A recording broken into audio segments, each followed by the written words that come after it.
Hello and welcome to the Batcave, your secret hideout for Brawl gameplay and deck tech videos. I'm your host, BlindBat8719.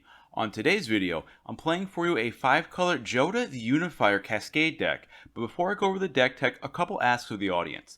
Please subscribe to the channel if you haven't done so already, and share the video to help me grow my channel. Also, if you're a fan of Batman Beyond and the sound of my voice, please check out this episode of my friend's podcast, The Multiverse Vancast, where I get to gush about one of my favorite TV shows growing up. With the asks out of the way, onto the deck tech. The goal of this deck is to pop off with Jodah and generate an overwhelming amount of value by getting 2 spells for the price of 1.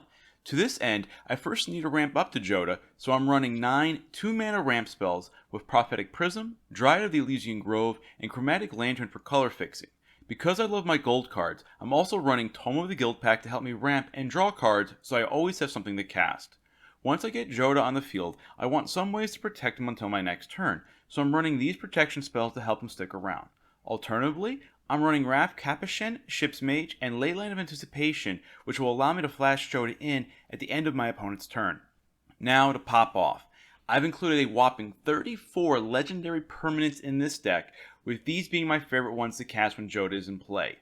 A neat trick with Cascade and double face cards is that as long as the front face is cheaper than the spell that started the Cascade, I have the option of casting either side, allowing me to cheat in the Planeswalkers Tybalt and Luca, as well as the Prismatic Bridge.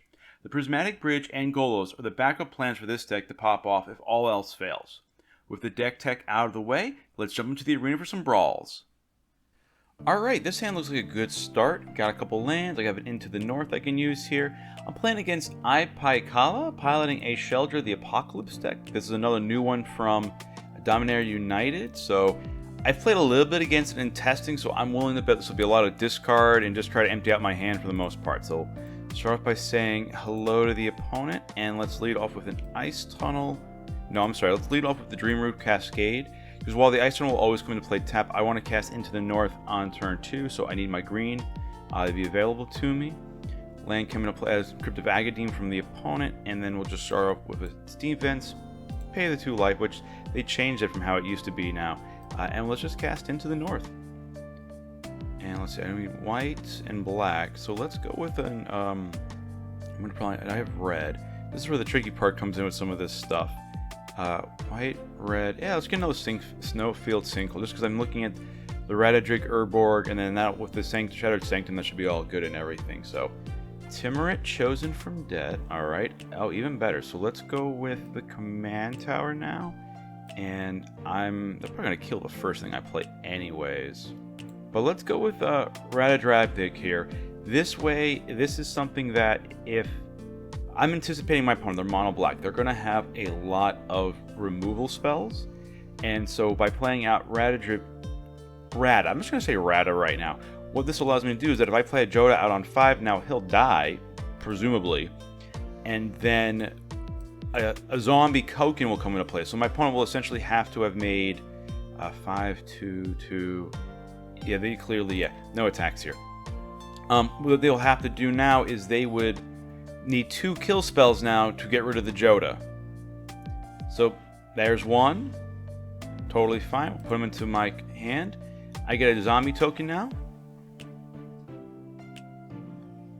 Ooh, Relic of Legends, which unfortunately is not a legendary spell itself. Alright, so Shattered Sanctum. I pay the 3. Alright, so I'm just going to do a lot of things here. So we're going to do Relic here. Now let's cast out Jetmir. And we get Vega. And there we go. I'm already popping off. And my opponent's like, I've seen enough. So EiPaikalla, thank you very much for the game. Let's go on to the next one. I mean, the hand seems fine. Don't really have a ton of ramp. But playing against PUNCHIngTON, piloting a Nissa of Shadowed Boughs. Tosh could be interesting against them with the -1/-1 stuff, so prevent some attacks potentially. I'm going to give this a shot. Start off by saying hello with the opponent, and then playing in a Ragoff Triome in tap.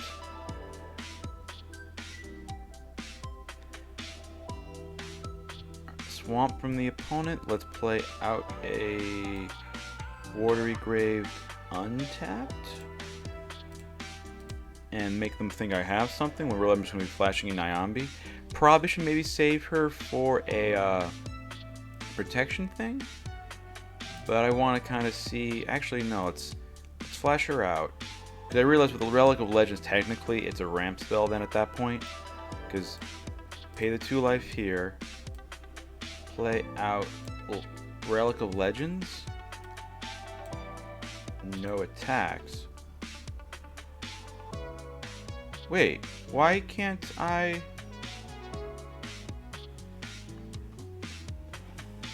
Wait a minute, the game screwed me over. Wait a minute. Tap 1 untap legendary creature you control. Legendary creature. I should have been able to have played out the Cold Steel Heart last turn. That's frustrating. Okay. Maybe because she has the 2 abilities? And that's why? I don't know. Alrighty, so let's see.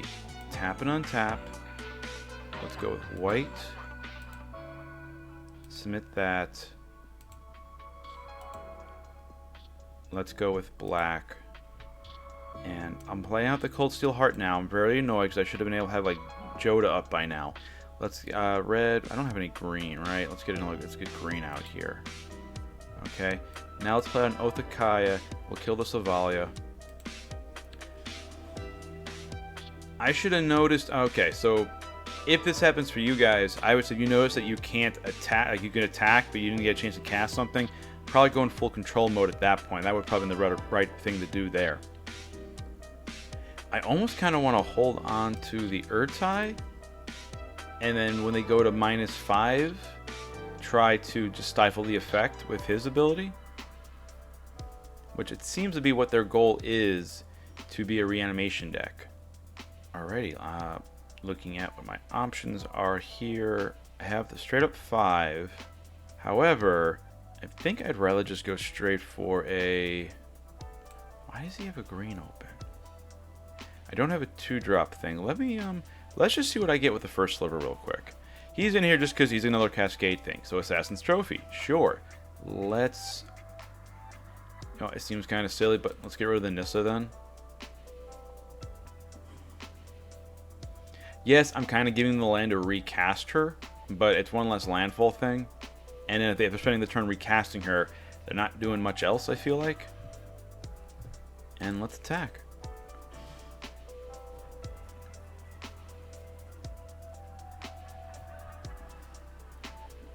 Yeah, they're on a reanimation style, it looks like. Okay. Alright, so let's see, can I don't think there's anything there for me to bring back. I can't, he might have me discard. Let's make it a green. Let's tap her. And I'm going to cast out a Vorniclix now.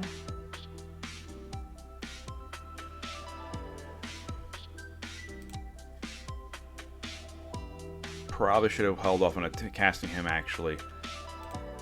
He brings back a Thalia and a Midnight Reaper.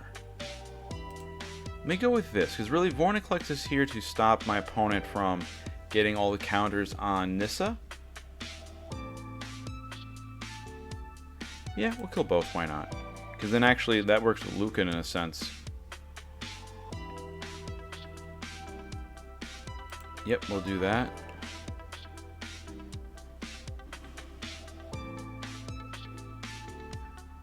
Yeah, so let's discard Urtai and Tasha. Slightly risky here for the double red, but you know, because if they board wipe me, I'm in trouble. But I feel like I'm going to go for the greedier play. I mean, you're right, if I was being sensible, probably keeping Urtai would probably be the safer bet, or Tasha because the board's kind of empty. Then actually get the ultimate her right away. 5. Okay. Alright, so this is a tough decision here a little bit. But if I do... Nope. Clicked everything in the wrong order. Red. Tap her. And that gives me a red as well. Play out Luca. Gonna ultimate him now. No attacks. And that was enough to do it. Alrighty. Punchington, thank you very much for the game. Let's go on to the next one. Alrighty, mirror match time. Playing against Raemi, piloting in their own Jodah the Unifier deck. So we get to see another take on this deck. I'm tempted. I got Valky on 2, so I can see what they got going on. But I feel like I just need more of a ramp-based thing, so I'll take the free mulligan. Not much better in the ramp, and I really can't play out Rada, so another mulligan here. Alright, we'll keep this 6. Put the Kogla away. And then we got, yeah, ramp for ramp. So hopefully this will be enough to kind of get me over the top there. Start off by saying hello to the opponent and lead off with the Rhymewood Falls. It's a good question between Incubation Druid versus Mind Stone in this situation. Playing Explore, okay. That's a valid option. Into the north. That actually I think is the best one so far, so I'll take the action here. Into north. So I have black. Let's get myself a red source. So I'll get the Sulphurous Mire. So I think here then I can be able to do a Mind Stone into an Uro. Great. They are holding up counter magic. Because that's not usually how I play. I don't like playing the counter side of things. Alright. Take the action. Let's get the Mind Stone out. That went through pretty smoothly. Bigger risk of the Uro? Uro got through smoothly as well. Okay. So they got something else they want to do then, I think. A Swords is nice. So we have green, blue, red, black, white. Alright. So I got the mana to cast Jodah. The question now becomes, do I think he'll survive? If they go with theirs here, I kind of get them a little bit. Because I can use swords. Alright, so the best sequence for me, I have Jodah plus Ragoth. With swords, I mean. There's no reason for me to play out Oath, to play out Incubation Druid, I think. To play out Incubation Druid, that means next turn I can do Oath plus Raugoth. Or obviously Oath with Jodah. So, let's swords. And I'm looking at 3 in the graveyard. Play this out. Play this out. End the turn. Because now I get my 5 mana plus 3 for Oathakaya. Chulane is a good one. I originally had him in here at one point, but I think the way my deck was leaning towards... I was thinking I did too many 5s, but alternatively, this might be something to take out, put him in and take out maybe my Tome of the Guild pack. Alright, Deserted Beach. Alright. Jodah. Oathakaya. And let's see, 2-drop wise, what we get? We get a Valky, which will be a Tybalt. And I think I'll just steal the Chulane, actually.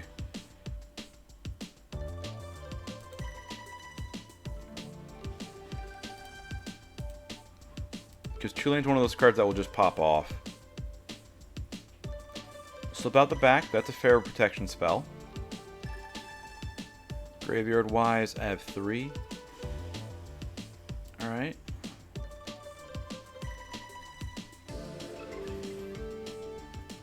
Golos. I really want to get Jodah back out, but if I had another land, I would have done it with the Oathakaya. I could do Valky, but Valky doesn't actually get me anything, per se. Alright, so let's go with Mind Stone. I realize now alternatively I could have just used Tybalt again, but I think going the Golos route ultimately will be a little bit better. Now I get to get the World Tree. Make all my mana, fix all my mana problems. And now his ability costs 7. 7 and 2. Okay. Alright, he's got Jodah. Alright, Jodah's got to go. No blocks. And this is 3. Play this out. I can't play out Kethis. Oh, I can play out Kethis. Or I go for the random 3 off the top.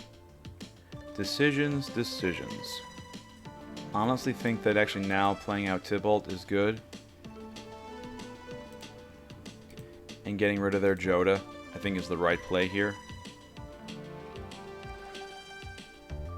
And then I can play out Incubation Druid as another blocker. No attacks, because they'll just bounce. And actually, they just attack with Chulane. I might just block with the Golos.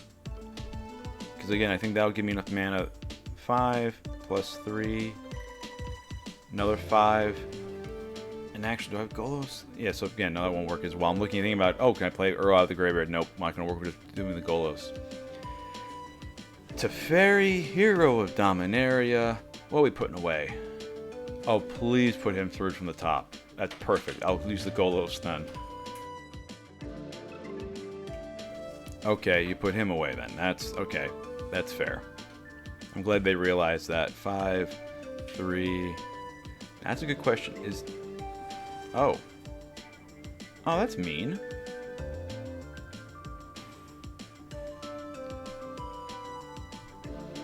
Well, either way, I'm going to Cascade over some stuff. Let's auto-pay the Jodah. Oh, dang it. I forgot about Oath-Akaya. I should have done Oath-Akaya, probably. As Oath-Akaya would have killed the Teferi. So, that was... I'm sorry, that's a misplay on my part.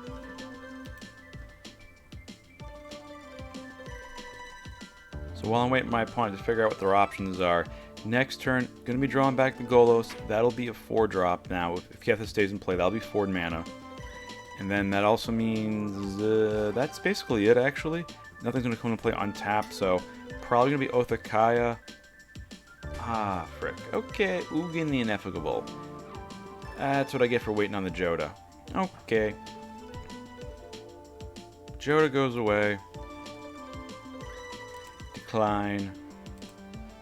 Because I can get rid of 2 spells, play things from my graveyard. Exile, was it? 2 legendary cards from my graveyard. So I get rid of Uro and Valki, I get to cast Jodah again. Not terrible.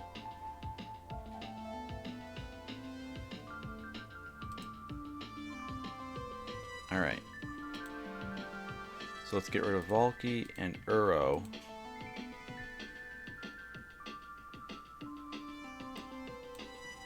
And I still have the 3 for the Oath-Akaya, so hopefully I do this right this time.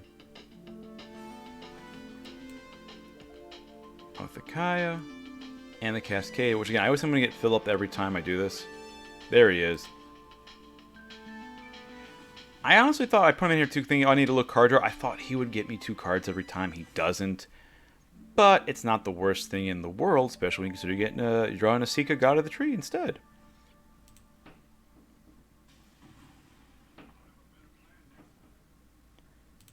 This is 13 damage. I think it's fine going face here, because while they can get another blocker with the Ugin, it's going to be... They'll have 2 blockers, and I'll have 4 attackers, hopefully. And again, too, I can play out the World Tree as a legendary enchantment, and just start a lot of the Cascade trees right now. That's going to cost me 5... I have 3. So if I draw 1 land that can play on tap, I can do Esika along with Golos, or First Sliver with Golos. Depends on how much more Cascade fun I want to have. I do think getting this Prismatic Bridge down might be the better option. This way, then I have a free spell. I'm getting a turn where my opponent, I'm not using up my mana. It's not using my mana up all the time. Kind of have forgot about the Mind Stone and the Incubation Druid at this point. They're just kind of cost prohibitive for me, I feel like. But getting an untapped land would be nice. Now, if I do the flip side, is the benefit of going with the 2 creatures, I would say, is that it allows me to pump up the team a lot more. I'm trying to think, if I go with the goal, still costs 5, so it's not like I'm getting increasing my odds.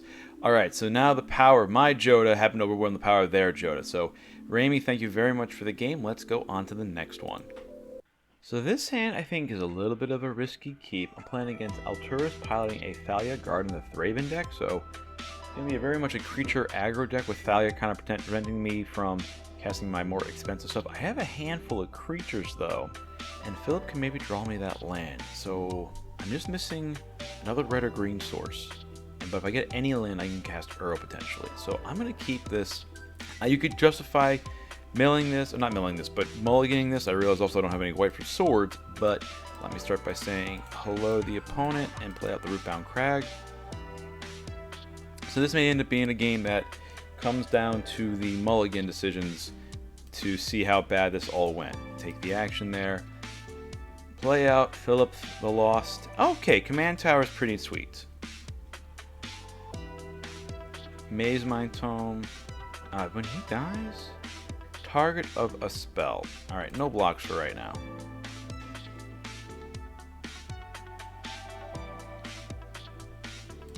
Alright, Command Tower. And do I go with the Uro here? Or do I go with the Rada?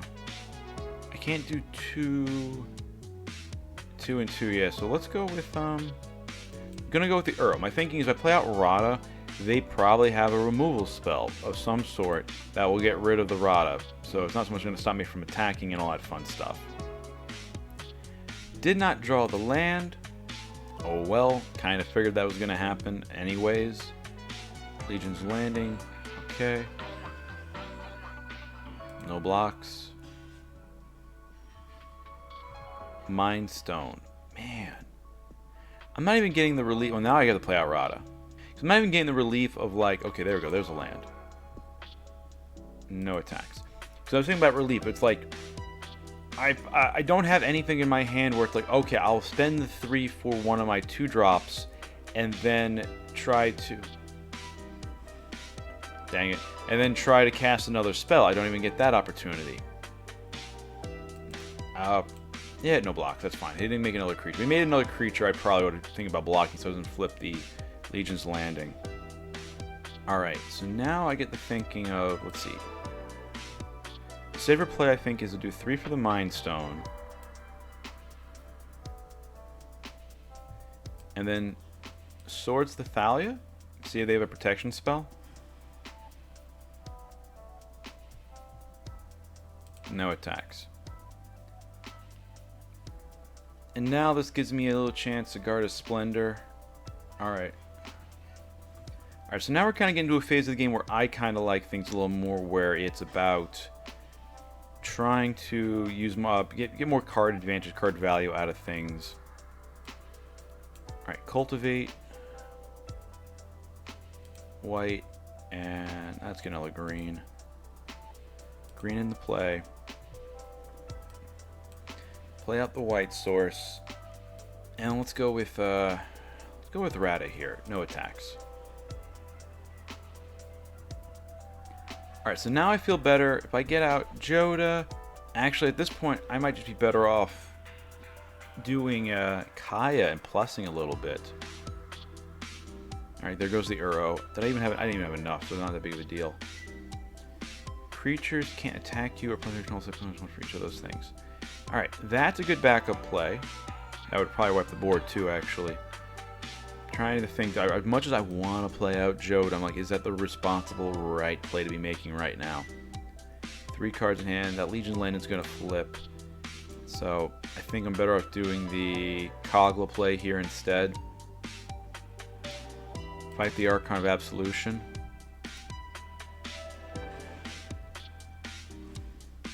And then let's get out a Cold Steel Heart. And let's go with black.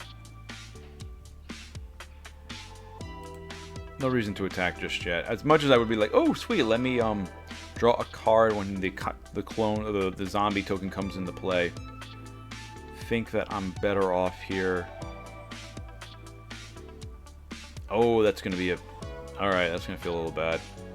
I think getting Kai out next turn might be a good idea. That's fine. I still get a fight that.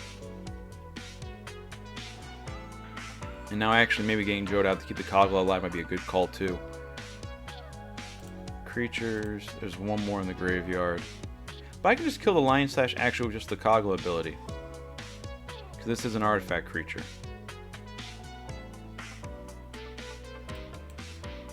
Take the action. So it'll be 5. I have the 10. So let's get Jodah out. Let's cast a Kaya. Take out a Valky, get a Tybalt going. And there we go. That's the value of Jodah plus legendary creature. So Alturius, thank you very much for the game. Let's go on to the next one. Alright, I'm going to mulligan this hand because I'm not doing anything for a long time. Playing against KC8959, piloting a Sheoldred, the Apocalypse deck, which is a really good new black commander from Dominaria United. I don't think Lavinia is going to do much, and I can't even cast her, so I'm going to mulligan this again. Yeah, we keep the 6, and I think we're going to throw back the Thrix, just because I'm not going to be casting him. I normally want to keep Valky in the deck for the Cascade purposes, but I think with what I'm looking up against, I'm probably going to want to be more aggressive with using him as a creature. Say hello, and start off with a Woodland Cemetery. This way I can play the Plains out, so I can play Valky on too. Watery Grave. Play this out. Play out Valky. Let's see what my opponent's doing. How much removal do they have? Clackbridge? Okay, so they're going to try to combo me here. That's what this is about. Okay. Graveyard Trespasser.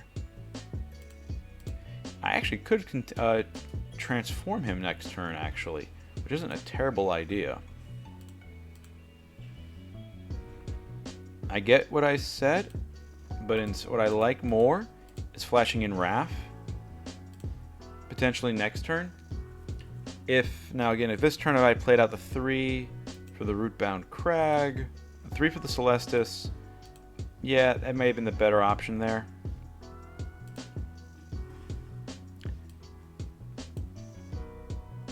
Take the 2 life,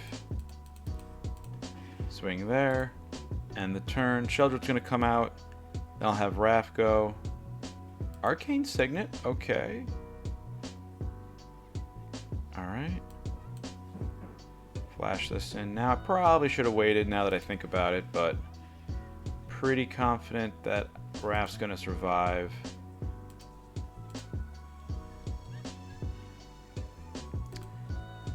You got me there.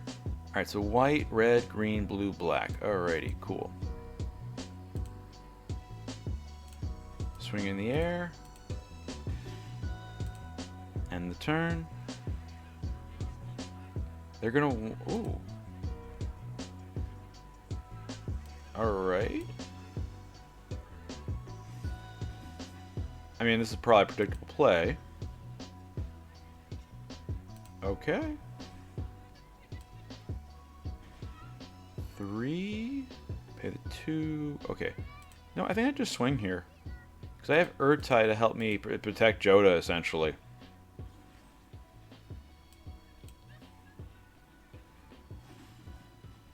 What do we get? Catilda, sure. Pump the team. Counter the spell.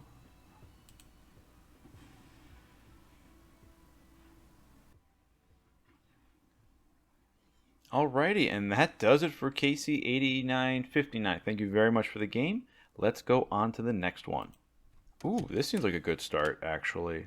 Paradise Druid on 2. Maybe a Tasha early. I like this. Playing against a LimDul, piloting a Xanathar Guild Kingpin deck, so this will be a blue-black control matchup. Tasha's not really the best in terms of that in that regard. Ooh, Avacyn's kind of really early to the game. Start by saying hello to the opponent and play a Rafine's Tower in tapped. Shock in the Stomping Ground for a Paradise Druid. It'll have that on 3. Take the action. Do not have a counterspell here. Sweet.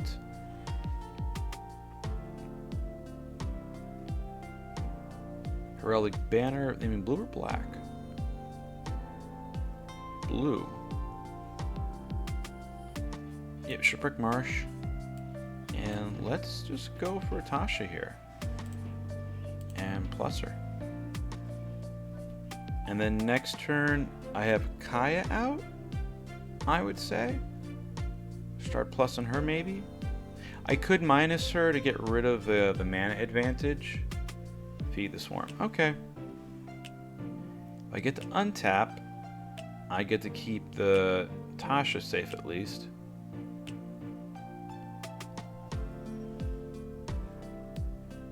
Alrighty. Yep, they didn't play out a creature, so. And let's see, if I can white, black. Let's see what they got going on. Ah, alright. Thieving Skydiver. Take something at least. So they have a Tasha and Mnemonic Betrayal. I'm already liking their deck. The only benefit of transforming now is giving flying. Ashiok, great. But this is why we're playing out Tameo Safekeeping.